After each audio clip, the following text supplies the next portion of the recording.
নরসিংদীতে উৎপাদিত সুগন্ধি বিলাতি ধনিয়া পাতার কদর রয়েছে দেশ জুড়ে।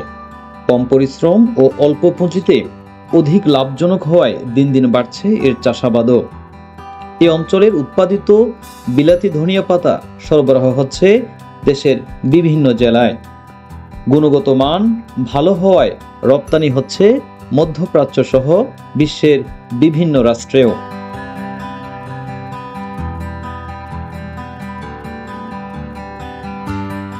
খাবারের স্বাদ বাড়াতে সুগন্ধি বিলাতি ধনিয়া পাতার কদর রয়েছে সবখানে। আর এই ধনিয়া পাতা চাষ করেই ভাগ্য ফিরেছে নরসিংদীর বেলাবো উপজেলার বেশ কয়েকটি গ্রামে কৃষকদের। ৩৬ বছরে এটা সাপ্লাই করছি কিভাবে মানুষের সাথে যে নিয়ে এটা কইছি যে এটা বিলাতির শাক, এইভাবে কই এটা প্রচার কইরা আজকে এই পাতার জগতে আমরা এখনো আছি।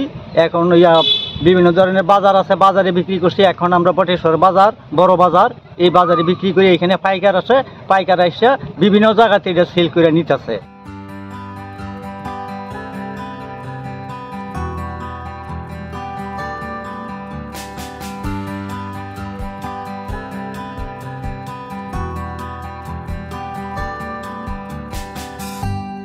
এসব ধনিয়া পাতা বিক্রির জন্য রীতিমতো হাটও বসে বেলাবো উপজেলার বটেশ্বরী বাজারে।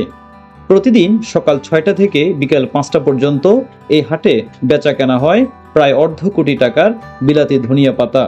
ভোর থেকেই বিভিন্ন গ্রামের কৃষকরা হাটে ধনিয়া পাতা নিয়ে আসা শুরু করেন।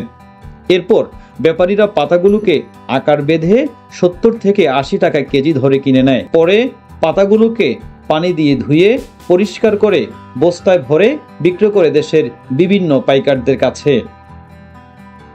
১২০ টাকা, ১০০ টাকা, ১১০ টাকা এর মধ্যে বিক্রি হয় ডেইলি বাজার। হ্যাঁ, ডেইলি বাজার। আমরা প্রতিদিন এনে বাজার, আমার প্রতিদিন বাজার থেকে মাল কিনে যাবে, এভাবে বাছাই করে আমরা জায়গায় জায়গায় সেল দিই। এই অঞ্চলের উৎপাদিত বিলাতি ধনিয়া পাতার আকারে বড় ও গুণগত মান ভালো হওয়ায় চাহিদা রয়েছে দেশ জুড়ে।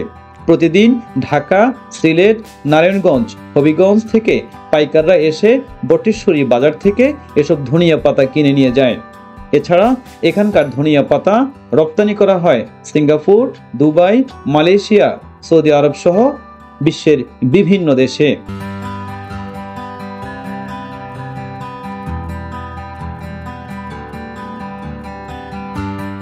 বিলাতি এসব ধনিয়া পাতার কদর বাড়ায় দিন দিন বাড়ছে এর চাষাবাদও। তবে এবছর অধিকাংশ জমিতে পোকামাকড়ের আক্রমণ, পাতায় হলুদ বর্ণ ধারণ সহ বিভিন্ন রোগবালাইয়ের শিকার হতে হচ্ছে কৃষকদের। আমাদের ধনিয়া পাতা বীজটা প্রায় বহু যাবত, প্রায় ২০-২৫ বছর আগে দিয়ে ব্যবহার হয়। আগে ভালো ছিল, তো এখন মনে করে ইদারিং বছর এই বছর খুব বেশি সমস্যা। মানে গুঁড়াটা পচে থাকা আর পাতা খালি হলুদে থাকা। ওষুধ করে বহুত দিছি, কিছু কাজ হইতেছে না।